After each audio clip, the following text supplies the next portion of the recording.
que lo tenemos al presidente de Analítica Consultora, Ricardo Delgado, en línea. Buen día, Ricardo. ¿Qué tal? Buen día, ¿cómo les va? Muy Muy bien, bien, ¿usted? gracias.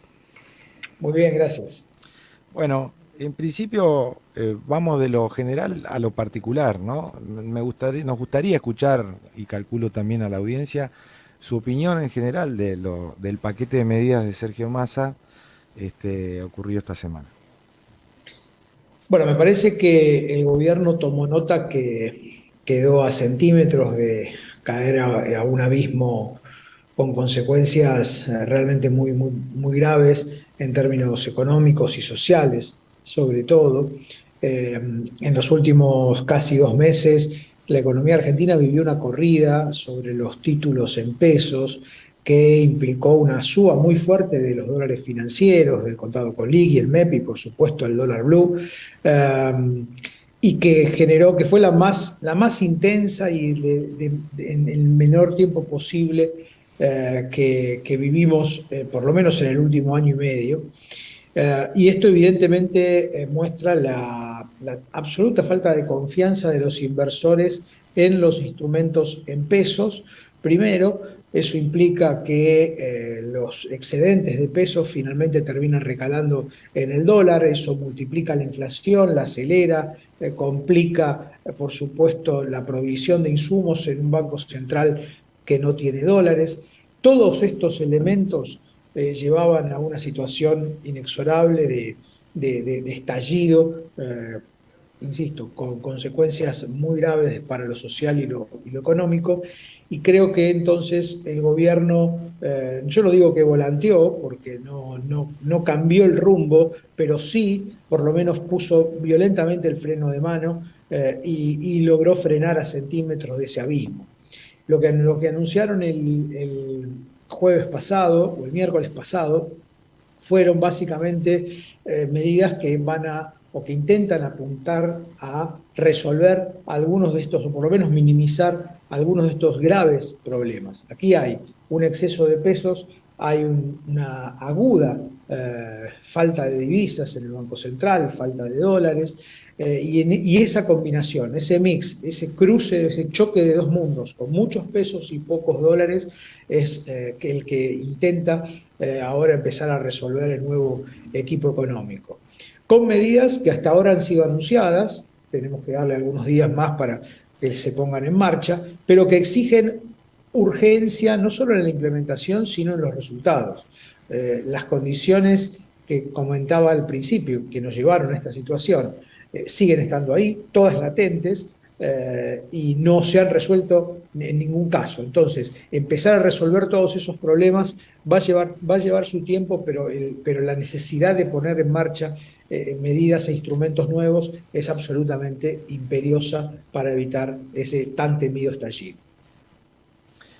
Usted es economista y me imagino, como en todos los órdenes de las distintas profesiones, especialidades, uno pretende que eh, al mando del manejo de una cartera esté un par, ¿no? En este caso, ¿qué opina, digamos, de una persona que no es especialista o al menos no se ha capacitado en ese sentido? O sea, que Massa es una persona, una figura política de profesión abogado, ejerciendo una cartera netamente económica. ¿Qué opinión le merece este tema? Bueno, primero lo que tenemos que tener en claro es que Massa conoce el Estado argentino como pocos políticos. Esto hay que decirlo con todas las letras. Viene desde el 2005 ejerciendo funciones ejecutivas, con algunos periodos en las que no, pero digamos, conoce la botonera, digo, sabe cuáles son las áreas críticas, sabe cuáles son los problemas. Además, se ha sabido en algún momento rodear de varios economistas en diferentes momentos, y siempre ha sido una suerte de realista económico. ¿Esto alcanza? No lo sé. En otros momentos históricos de la Argentina también tuvimos abogados o ingenieros al frente del Ministerio de Economía. Lo que importa es tener un equipo económico que sepa cuáles son los botones en cada área específica que hay que tocar, que conozcan bien los comandos, que sepan cuáles son los límites, las restricciones, cuáles son los jugadores principales en cada área. Digo, todo esto me parece que es lo que ahora vamos a ver si efectivamente lo ha logrado. Pero en sí, que no sea economista, a mí en lo personal no me preocupa, en tanto y en cuanto esté sostenido y soportado por ideas económicas y sobre todo por un equipo de gestión. Hoy se necesita un equipo de mucha gestión que sepa cómo hacer las cosas que hay que hacer se saben, con más o con menos énfasis. La mayoría de los economistas profesionales tenemos una mirada de qué es lo que hay que hacer para por lo menos evitar este tan temido estallido. Eh, ahora hay que hacerlo. Ahora hay que hacerlo en un contexto difícil y en un gobierno muy complejo, además, que parece fagocitar a todo aquel que intenta llevar adelante algún tipo de política económica en particular. Cuando hablamos de este tema aquí en este programa, nos hemos referido a dos sectores económicos concretos con lo que el gobierno necesita revitalizar rápidamente acciones. Uno es el sector agrícola, ganadero, industrial, lo que se conoce genéricamente como el campo, y el otro el sector de energía, básicamente con la producción en estos momentos de vaca muerta. Eh, Va a haber una reunión con la mesa de enlace y evidentemente Massa se ha propuesto restablecer una buena relación con el campo. ¿Qué medidas son posibles de tomar en el contexto actual que hay, Ricardo, con referencia al campo en concreto? Bueno, exactamente. La semana que viene, en principio, está anunciada una reunión con la mesa de enlace. A mí me parece que es clave. La semana que comienza el día lunes, para mí es absolutamente central para delimitar cuáles van a ser las chances reales de éxito de, el nuevo equipo económico. ¿Por qué? Como bien vos planteás, la reunión con la mesa de enlace lo que va a buscar es mecanismos que agilicen la venta de la soja que está en los silobolsa. El mecanismo del dólar soja que planteó el Banco Central hace algunos días atrás, de 70% al dólar oficial, o, digamos, y cubierto contra una eventual digamos, devaluación en algún depósito vinculado al tipo de cambio, y el 30% al dólar MEP no ha generado ninguna expectativa, no hay liquidaciones masivas como las que se requieren, y esto me parece que va a haber que cambiarlo, definitivamente va a haber que cambiarlo. Pero me parece que además al campo hay que darle otras condiciones, hay que darle previsibilidad, se acerca la época de la siembra, por supuesto de la cosecha, de la cosecha fina, del trigo en particular, pero ahora, después rápidamente viene la siembra de la soja, de la próxima campaña. Digo, hay que darle previsibilidad, certeza, falta un año y algo de gestión. Yo creo que este equipo económico tiene la posibilidad de brindarle un horizonte, por lo menos hasta diciembre de 2023, con algunas reglas y con algunos compromisos y sobre todo garantías de parte del Estado. Si eso se logra, durante digamos, estas semanas deberíamos empezar a ver una mayor liquidación de esas hojas que está retenida. El gran interrogante es que esto obviamente soluciona el problema del cortísimo plazo, de la caja del mes de agosto. Luego viene septiembre, digamos, y si no avanzamos en las cuestiones fiscales, si no avanzamos en las cuestiones monetarias, bueno, va a ser, como se dice comúnmente, pan para hoy o hambre para mañana. Claro. Respecto, también hay que resolver en concreto la situación con el Fondo Monetario Internacional, porque septiembre es un mes clave ahí tiene que haber un desembolso ahí que puede o no registrarse. ¿Cómo la estás viendo, Ricardo? Bueno, claramente, digamos, lo primero que dijo Massa en esa primera conferencia de prensa que dio, habló de justamente ratificar el acuerdo con el fondo y en particular la meta fiscal del 2,5% de déficit para todo el año. Esto exige, obviamente, cumplir con la meta del segundo y el tercer trimestre, metas muy complicadas hoy. Recordemos que el fondo le permite a la Argentina tener flexibilidad de metas hasta diciembre, pero es una suerte de, de- de- de truco que hace el fondo, a mi juicio, sabiendo antes de todo esto, estaba Guzmán cuando sale ese comunicado, días antes de la renuncia de Guzmán, sabiendo de los problemas que este segundo semestre iba a tener la economía argentina y entonces no queriendo ponerse en el centro de los responsables eventuales o hipotéticos de una supuesta crisis en la economía argentina. Bueno, de todos modos, el acuerdo con el fondo hay que cumplirlo básicamente porque es un acuerdo internacional, un tratado o un acuerdo con un organismo clave de la arquitectura internacional, pero además de eso tenemos que cumplirlo porque no podemos seguir sosteniendo estos niveles de déficit fiscal. Básicamente porque los argentinos ya no queremos más pesos en nuestras carteras, en nuestras billeteras, en nuestras cuentas. Y esto lo que hace es que si vos tenés más déficit vas a tener que emitir. La otra señal que dio Massa es se corta la emisión, se cortan los adelantos transitorios del Banco Central al Tesoro, y este es otro de los temas que vamos a tener que empezar a ver en estas semanas, cómo evoluciona. Pero todo es, yo diría, día a día, hora a hora. El equipo económico tiene que empezar a mostrar resultados, caminos que van funcionando, sobre todo para frenar esta sangría diaria, que es diaria, de dólares del Banco Central. Digamos, el día de ayer el Banco Central perdió 85 millones de dólares, el día anterior perdió 150 millones de dólares. Sí. Este goteo es muy complejo porque ya no hay, dólares ya no hay. Y si no hay dólares, no va a haber capacidad de producir en la Argentina. Y vamos a entrar en una recesión importante.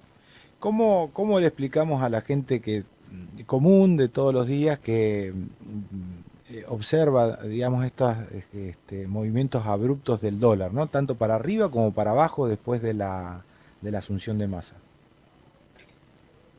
Se le explica de una manera simple, hay por supuesto muchas cuestiones más técnicas y complejas, pero básicamente por el hecho de que el gobierno estuvo, digamos, emitiendo pesos para pagar, por ejemplo, los gastos de la pandemia, que fueron gastos absolutamente imprevistos, que nadie en ningún lado del mundo pudo prever, pero eso implicó una fuerte emisión de pesos, entre otras cosas, para que el Tesoro y el Banco Central fue retirando del mercado a través de colocar títulos a aquellos que tenían esos pesos. ¿Sí? Básicamente bancos, fondos comunes de inversión y demás.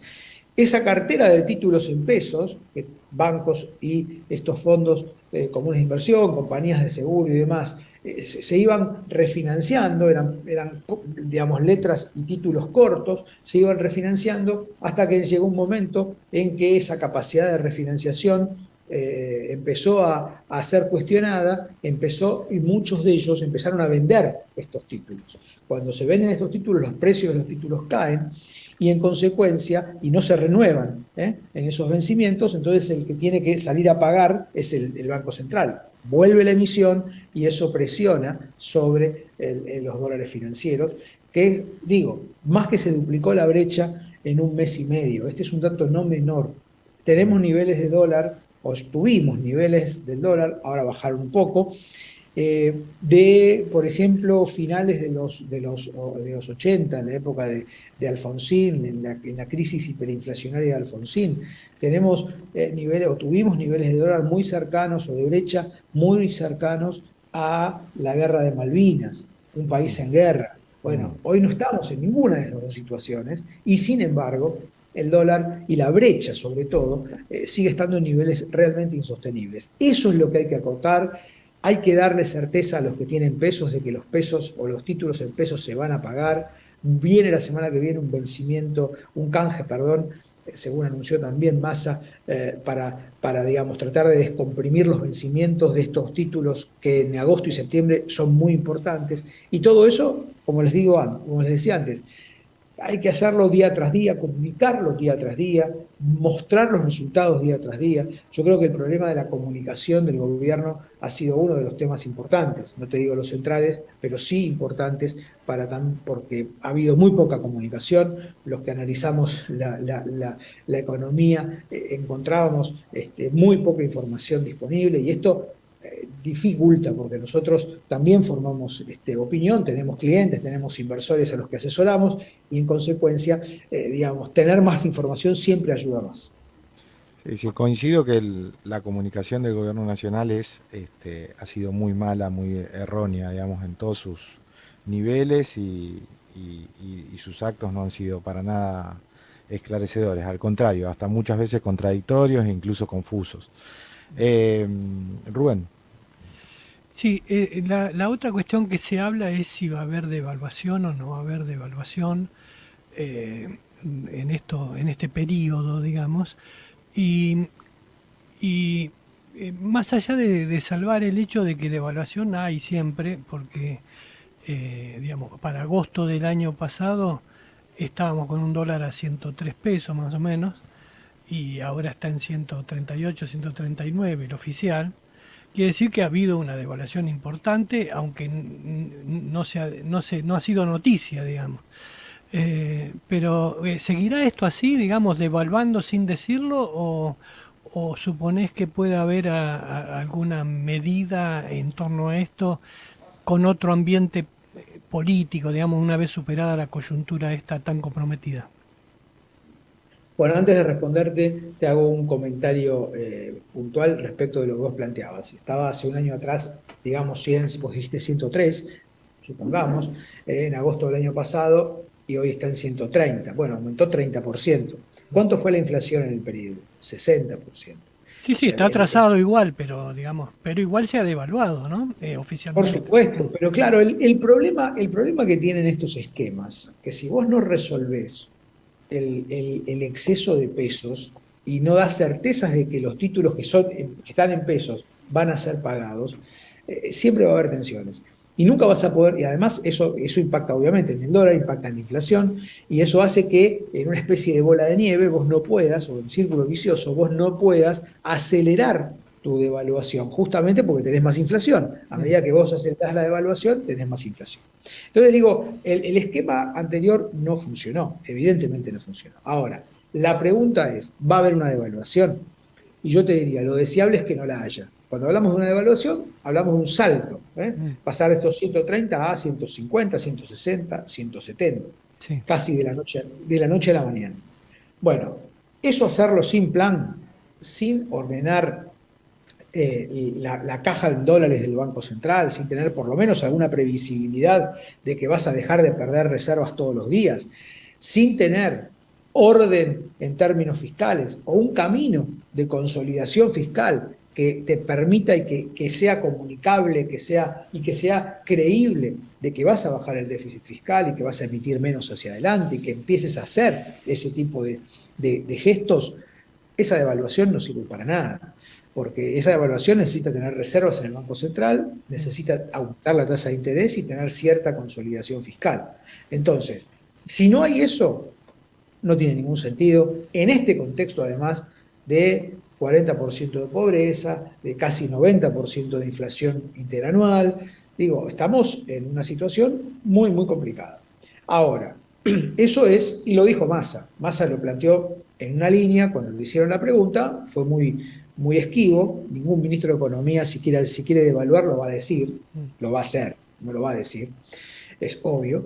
Pero además de eso, me parece que no tiene hoy plafón social una devaluación. No resolvería nada, al contrario, aceleraría un proceso ya muy complejo. Entonces, ahora, si eso va a suceder o no va a depender básicamente de las medidas que se logren implementar en estas semanas. En Ujú. estas semanas. El tiempo no es demasiado, los días pasan, los mercados financieros están esperando, los mercados financieros no le dieron ningún cheque en blanco a Sergio Massa, vemos cautela, y en consecuencia, digo, estamos esperando para ver. No, ni más ni menos. Si las cosas no caminan, los procesos devaluatorios probablemente empiecen a aumentar su probabilidad de que sucedan. Muy bien, Ricardo, te damos las gracias, por la participación en el programa. Muchísimas gracias a ustedes, que tengan buen día. Gracias, Ricardo. Hasta luego.